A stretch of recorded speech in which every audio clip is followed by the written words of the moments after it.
Deji vs. Papi has been a fight that a lot of people want. So, ladies and gentlemen, today I'm going to talk about who I think is going to win and why. Let's get it.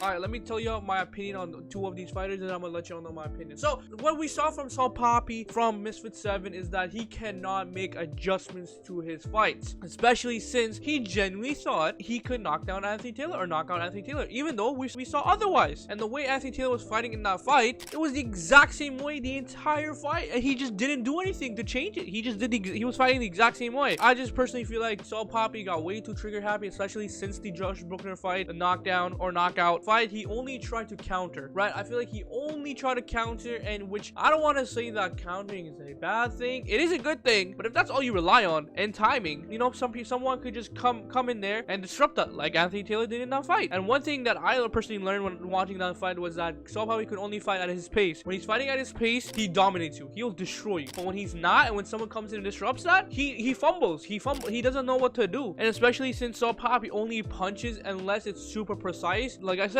if you can just get that timing, it's over for him. One thing I will give him is that he has a chin. He took a lot of punches from Anthony Taylor and wasn't rocked once. Let's talk about Deji. What Deji showed in the Swarms fight was that he was way levels above Swarms, especially since because of his head movement and his defense was really good, which is kind of like a pattern with all the Delhi Paralysis fighters, like King Kenny and Deji. They're both really good defensively, but not really good offensively. Deji was a little bit aggressive, was way more aggressive than in the Floyd Mayweather fight, and do we really want to count the Floyd Mayweather fight?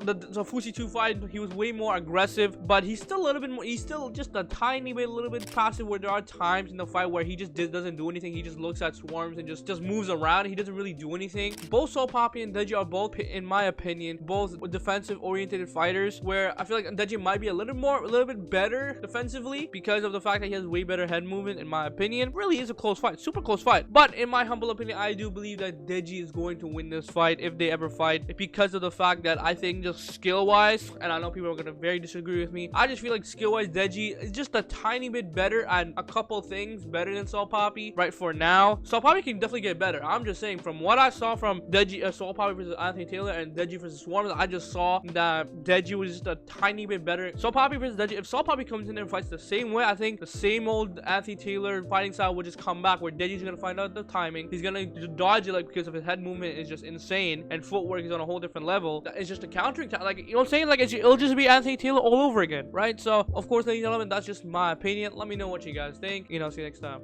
Peace.